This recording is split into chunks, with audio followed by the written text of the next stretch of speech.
আসসালামু আলাইকুম এভরিওয়ান, আবারও আপনাদের মাঝে ভিডিও নিয়ে চলে আসলাম।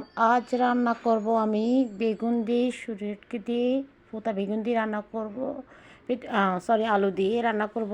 তারপর মিষ্টি কুমড়া ভাজি করব, তেলাপিয়া মাছ হাতে মেখে দো পেঁয়াজা করব। পুরো রেসিপি জুড়ে সাথে থাকবেন, তাহলে আর কথা না। এখন মূল রেসিপিটি চলে যাচ্ছে।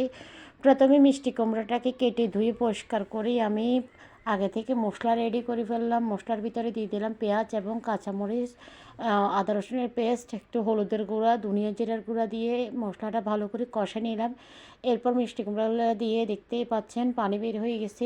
এই পানির ভিতরে আমি আলতো হাতে নাড়ানাড়ি করতেছি। নাড়ানাড়ি করে যখন জলটা একটু শুকাবে ধনিয়া পাতা দিয়ে নামিয়ে ফেলবো।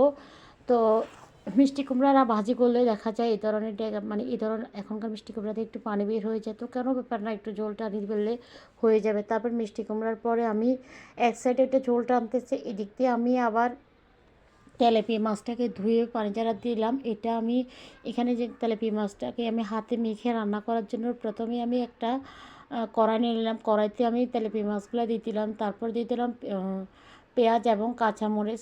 আর পেঁয়াজ দেওয়ার পরে দিয়ে দিলাম আদা রসুনের পেস্ট। আদা রসুনের পেস্ট দেওয়ার পরে দিয়ে দিচ্ছি হলুদের গুঁড়া, লাল মরিচের গুঁড়া, ধনিয়া জিরার গুঁড়া, স্বাদ মতো লবণ। সব মশলা একসাথে দিয়ে দিলাম। দিয়ে এখন দিয়ে দিব টমেটোগুলো দিয়ে দিব আমি। তো টমেটো দেওয়ার পরে এখন পরিমাণ মতো তেল দিয়ে দিব। একটু তেলটা একটু পরিমাণ মতো দিয়ে হাতে মেখে কিছুক্ষণ ঢাকনা দিয়ে রেখে দিব। তো দেখা যাবে যে কিছুক্ষণ ঢাকনা দিয়ে রেখে দিলে অনেকক্ষণ সময় নিয়ে রাখা যায়। রাখার পরে অনেকক্ষণ রান্না করলে অনেকটা মজা আসে, টেস্ট হয় অনেক অন্যভাবে। হাতে মেখে রান্না করলে এমনিতে আপনারা সবাই জানেন অনেক মজা হয়। তো আমি এভাবে ঢাকনা দিয়ে কিছুক্ষণ রাখলাম। এরপরে আমি চুলার উপরে দিয়ে মিডিয়াম আঁচে রান্নাটা করে নিলাম। একটু পরে ধনিয়া পাতা দিয়ে নামিয়ে ফেলতো। কেমন হয়েছে অবশ্যই কমেন্টে জানাবেন। লাস্ট ফিনিশিং দিনে ধনিয়া পাতা দিয়ে নামিয়ে ফেলবো। এটা আমি আলতো হাতে এভাবে করে কিছুক্ষণ রান্না করব।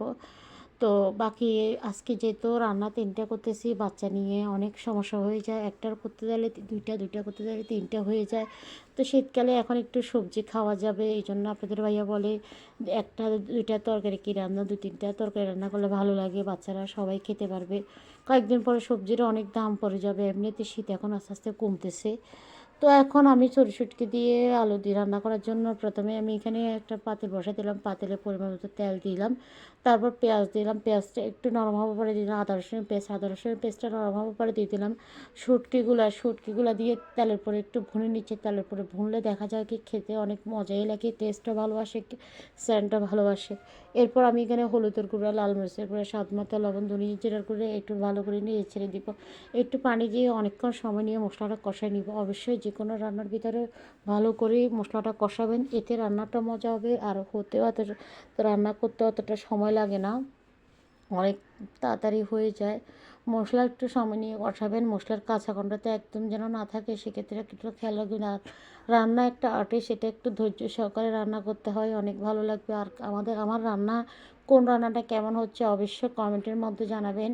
আমাকে একটু সবাই ভালোবাসা দিবেন, বেশি বেশি করে সবার ভালোবাসা চাই আমি।